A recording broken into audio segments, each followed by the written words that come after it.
before I even attempt to do this thumbnail, before I even get into the video, I just want you to see this, okay? Like, who do I think I am? Who? This is hysterical considering the fact that I've been struggling to read, but I'm like, yeah, let's read like 20 freaking books in April, yeah. Dreamin' big. Shoot for the moon, even if you miss, you'll land among the stars. Honestly, I can hardly even hold this. I'm breaking a sweat and like, no, like who are you? Who? Oh my god. I love dreaming big, even though I know that chances are this month my mental state is going to deteriorate, so woo, fun times. Hey everyone, it's Hailey, and today I'm going to be talking about my April TBR. In the current state of things, I feel so weird doing something as mundane as a TBR, but I want to try and keep things normal, so we're gonna proceed. As you saw, I have a giant stack of books here, like giant, but what I'm thinking is options. Options are going to be my friend. These are the books that I'm pretty sure I'm going to be reading this month. Not all of them, obviously, especially because I just bought a bunch of Sims expansion packs and I bought Animal Crossing, and I'm just about one mental breakdown away from buying Pokemon Sword. I've already played through Shield and I know they're the same, but I still want it because I loved it. And also the mystery dungeon game thing, so we'll see what happens, folks. To kind of wrap up things a little bit for March, I did end up completing all my TBR challenges. Yay! And I say that without even having finished the last one, to be honest, but I will finish this soon. So this is the book for the Big Book Challenge, a book that's over 400 pages, and I'm almost done it and I have a week to go when I'm filming this, so I'm gonna be good. I'm gonna do it. However, for March, I did not read 2 books a week, but that's because of extenuating circumstances. I was doing really well, and then coronavirus arrived where I live, and obviously that kind of changed things for me, and my brain was not allowing me to focus on reading, but we're going back to it in April. I say that we're gonna get back to it in April, but honestly, I don't know what's gonna happen this month. I'm just going to try my hardest to read. I'm pre-filming a bunch, so I should have a bunch of reading time, but we'll see. Let's just get into the TBR. I also did the math just like last month, so I have to read 10 books total in April, so 5 of them I'm going to try and read physically, and then 5 of them on audio. Also, my Big Book Challenge, I'm going to try and always read physically, because if it's an audiobook, it doesn't really count. Like, I can easily listen to a long audiobook like it's nothing. To start off, I have a dream, and it is to read this book, and that is Crescent City by Sarah J. Maas. This just came out in March, and to be honest, I kind of forgot it was happening. Like, I did my anticipated video, whatever, releases thing for Bookmas, and people were like, what about Crescent City? And I was like, oh, like I totally forgot about it. But now I have it, which is exciting, and it has to do with angels and demons and all that stuff, and this would complete 3 of my challenges. So it's a new release, a fantasy, and also a big book. It's a heckin' big book. It's like 800 or 900 pages. I have heard, yes, 800 pages. I heard it was 900, but it's 800. If I can read this, that'd be super, but I have heard from so many people that the beginning is very dense. There's a lot of info dumps, so we shall see. What I might do is listen to the audiobook but follow along for the beginning, so then I still feel like I'm physically reading it. That I'm totally okay with. It's just I don't really want to have my big book be an audiobook that I just put on in the background, but that was actually a tip from Monica Kim on YouTube. I know quite a few people have been struggling to read because they have all this time to read, or some of us do, but it's so hard to focus because the second I start reading, my mind just wanders to everything else and I end up in a spiral. So something that really helps with that is listening to an audiobook and then following along with the book at the same time. It helps me to focus. It was great tip, top notch. I didn't even do that for very long. I just started doing it and then I was able to actually focus on reading. So try it out, see if it will help you. But that might be what I do with this book. We shall see where my brain's at. If I can read it, I would love to read it. Next challenge I want to try and get to is an arc. So Time of Our Lives by Emily Wibberley and Austin Siegemund-Broka is the one that I'm going to go for. Once again, I think this is the one that I put on my March TBR, but I ended up going for something else. But I am a really big fan of this author duo. It's a contemporary, so I don't think that it's really out of the realm of possibility for me to read this one. It is actually coming out in April. I'm not sure of the exact date. It doesn't say. No, it just says April 2020, but this is about two characters who are on a college tour, and the one wants to go to this college to get away from her overprotective family, and the other wants to go to this college because his mother has early onset Alzheimer's, so he wants to stay close to home to be with her, and they meet on this college tour, and it's all about them. I'm all for a college story, as you guys know, so I think this will be a good one. Another option for a new release is The Honey Don't List by Christina Lauren. Of course, chances are I will probably read this one. I'm just going to listen to my mood, and whatever I want to read is what I'm going to pick up. I was trying to get away from adult romance, but as it is something that like calms you down and is really easy to read, I might get back to it. That actually reminds me, the new Bromance Book Club one is somewhere here. It's all the way up there, but that is also another one I would like to read, Undercover Bromance. Those two would be really quick and easy reads though, so easy ways to boost up my Goodreads goal because I am once again 6 books behind. We are struggling. It's fine. But this is the latest release from Christina Lauren, who is my favorite author duo in the romance genre. I absolutely love them, and this follows two characters who are going on book tour with the couple, I guess. It's a couple that does renovations, so they're like basically an HGTV famous couple, and they actually don't get along, but the public thinks they get along, so these two are going with them, and that's the premise. I'm not really sure what I think about the premise, but I do know that I trust them, and I think it will be a good read, hopefully. I was a little bit disappointed by their last new release, but this one, I don't know. I'm more hopeful. Why, you ask? Because hoping is all I can do right now. Next, I have another option for a fantasy, and that is Graceling by Kristin Cashore. I think this might be something that will be a little bit easier for me to read in terms of fantasy. I had Mistborn on my TBR last month, but what happened was I started reading Mistborn and then everything happened, and I was like, well, guess I'm not reading Mistborn anymore, because I could not wrap my mind around a different world at the time because I was so consumed by what was happening in our world. So I feel like a fantasy with, I believe this has a heavy romance plotline, I've heard, might be something that will ease me back into it, and maybe that will get me ready for Crescent City and Mistborn eventually. This follows a girl who has been able to kill a man since she was 8, so that's a good skill to have, I guess, and it is a skill that she discovers some secrets behind as she falls in love with a prince.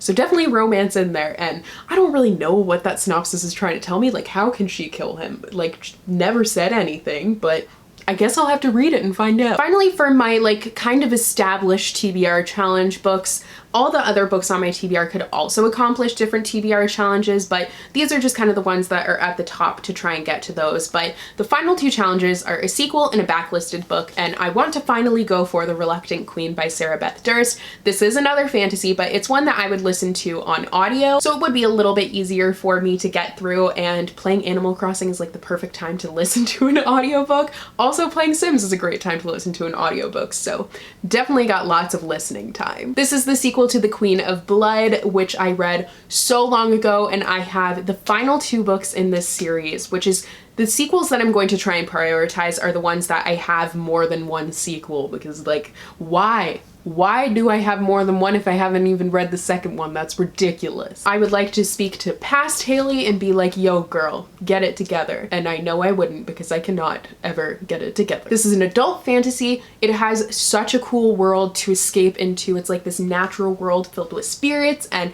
the first book followed one queen. This one follows a different queen. I haven't read the synopsis yet. I will have to refresh myself on what happened in the first one, but once I do, I will be ready and raring to go to read this book, listen to it probably, we'll see. So now we're just going all willy-nilly, picking up books, it's whatever. So I read Wolf by Wolf last month, loved it, 5 out of 5 stars. So I do have, where are you at? Here it is. I do have the sequel to Wolf by Wolf, Blood for Blood. And I want to get to that either this month or next month, because I don't want to wait too long, which I have a tendency to do with sequels. I want to nip that problem in the bud. Is it in the bud or in the butt? I think it's in the bud. I don't really know, but the point is, I want to get ahead of that problem and not do it anymore. So since Wolf by Wolf is fresh in my mind, I'm taking a little bit of a break. I don't want to like read the first book then read a sequel, because then I kind of get sick of the world and I want something new. So I want to read the first book, take a little break, and then I will get to the sequel, hopefully in the month of April. If not, May, I will definitely get to it. Especially Wolf by Wolf like left on such a like, what is gonna happen? I have no clue. So it would be cool if I held the book in frame, but you know, you live and you learn. I digress from my point there, but the point of that was I have been in a historical fiction mood. I realized when I read Wolf by Wolf how I haven't really read historical fiction in a while, and usually around wintertime is when I read it. Now it's spring, so missed that there, but I'm just gonna read it whenever I want to because I'm not saving books for certain seasons anymore. Now I do have a ton of historical fiction on my TBR because it is one of my favorite genres, but the one that I think I might get to before April, if I don't, for sure in April, Lovely War by Julie Berry. This sounds so good. It's about love stories set in World War I and World War II, and it is narrated by Aphrodite. That is like the line that got me. I was like, narrated by Aphrodite, that's so cool. I'm in love with the idea of a love story told by the goddess of love. Everything about it is just, I have very high expectations going into this, trying to lower them a little bit.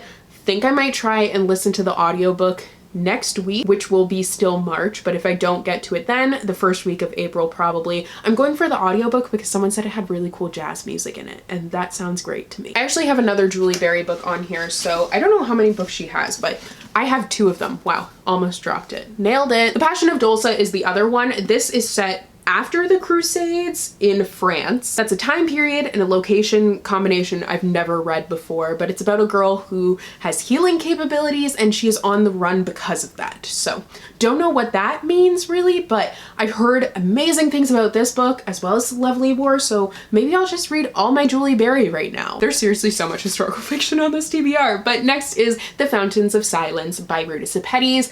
I don't know why I haven't read this yet because Ruta Sepetys is one of my favorite authors. She does historical fiction so well, very well researched and rounded out, and this, I sounded so Canadian then, but this one is set after the Spanish Civil War, and you get to learn more about that, which is once again something I don't know a lot about, admittedly. So essentially Spain is under a fascist dictatorship, but there's all these American tourists who are coming and seeing a different side of Spain than actual Spanish people are living day to day. So the main character is going to Spain and he's going to learn more about his mother's heritage. He's a photographer and he ends up connecting with, I think her name was Anna. Where is her name? I don't see it anywhere. Yes, it is. So he learns through her a lot about what is actually going on in Spain and what has happened in Spain during the war. I'm very interested to see more about this.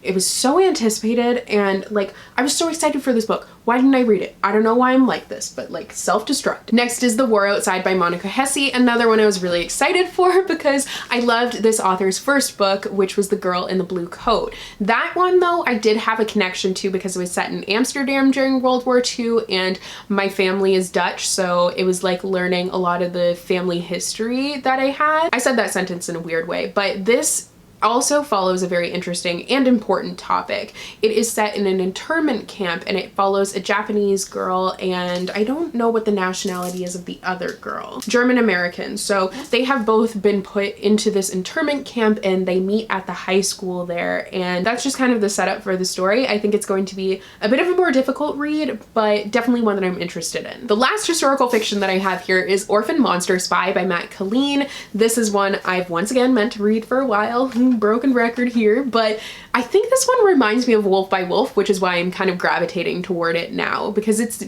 risky. It's very different for World War II historical fiction. It's all about a Jewish girl who ends up going undercover on a spy mission at one of the top Nazi boarding schools. I think it's a boarding school. Yes, it is a boarding school. I wasn't sure if it was just like a private school or whatever, but she goes and she infiltrates it, and like the risk. Ugh. These books that have like such high risk situations stress me out, but it also makes me forget about everything else and I just become absorbed in the book. So that's good for right now. Now the final few books are just random books that I'm like, maybe we will read you soon, and I would really like to get to Order of the Phoenix because I started my Harry Potter reread in July or August. I was doing super well with it, and then it came to Christmas and I stopped it with the intention of picking it up again in the new year. Then I moved. Lots has happened since then, but I think now is actually the perfect time to pick it back up again. I left off on the biggest book and that's probably because it intimidates me, but I do want to finish my reread. I think that it is high time that I do that, and I think being back in the Harry Potter world, now is the perfect time to do it. There's no world that can really take me away like the Harry Potter universe, so that's what I need. Like I mentioned, I'm trying to focus on reading sequels that I have multiple sequels on my TBR for. So next book is The Wicked King by h.leblanc. Not sure why I haven't read this yet. I did enjoy The Cruel Prince, not as much as everyone else seems to, but I liked it. I thought it was like a solid story. And I think the more I see the very much fan people, like they love it on Twitter, it makes me want to read this story and be back in that world more. I think a version of our world with fairies added to it is something that I would like to read right now. Next is The Starless Sea by Erin Morgenstern. I mentioned this in a video that I did recently just about books that I'm hoping to read soon, and I got so many mixed reviews in the comments for it. There are a lot of people I've noticed who hated The Night Circus, and I didn't like The Night Circus that much either, but they loved this one. And then there's a lot of people who hated this one. Seems to be super polarizing. Not sure if I'm going to go the audiobook route for this one or physically read it. Let me know if you have listened to the audiobook, if you think that might be the way to go. But what has kind of pushed this to the top of my TBR is the very, like, one person who said it was kind of like Wonderland, and I was like, well, there we go. Up she goes in my TBR. And that's really like, that's the only reason, because I was going to return this. I didn't know I pre-ordered it, and I was going to return it, but then I read the synopsis too, and it actually does sound really cool, but it also sounds like Stranger the Dreamer, which I didn't really like. Has to do with libraries. There's this whole underworld, there's keys and stuff. Like, I don't really know what to think about it, but what intrigues me is that the main character is reading this book and then he reads a story from his own childhood in it. So he's like, what? And then I think that's when you escape into the sort of underworld. So we shall see. And the final book on my TBR is Puddin by Julie Murphy. This book is kind of like my emergency backup if I have a situation like I did in March where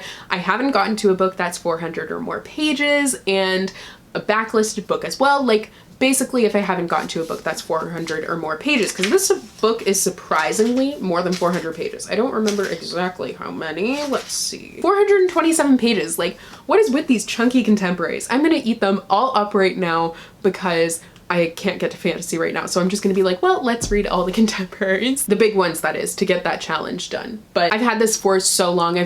I had the arc before it even came out, and I did enjoy Dumplin a lot. I think this would be a super easy read. It follows Millie, who is one of the characters from Dumplin, but she's the star of this one now, and she has gone to fat camp for all her summers, and now she's finally not, and she has the mission to have her first kiss. I think this is going to be a really cute story, and it would be fun if I could get to it. So those are all of the books that are on my April TBR. That is a very long list, but like I said, I want to have some options. Obviously, I'm just gonna read whatever I want, especially I don't want to put a lot of pressure on myself right now because things are very stressful.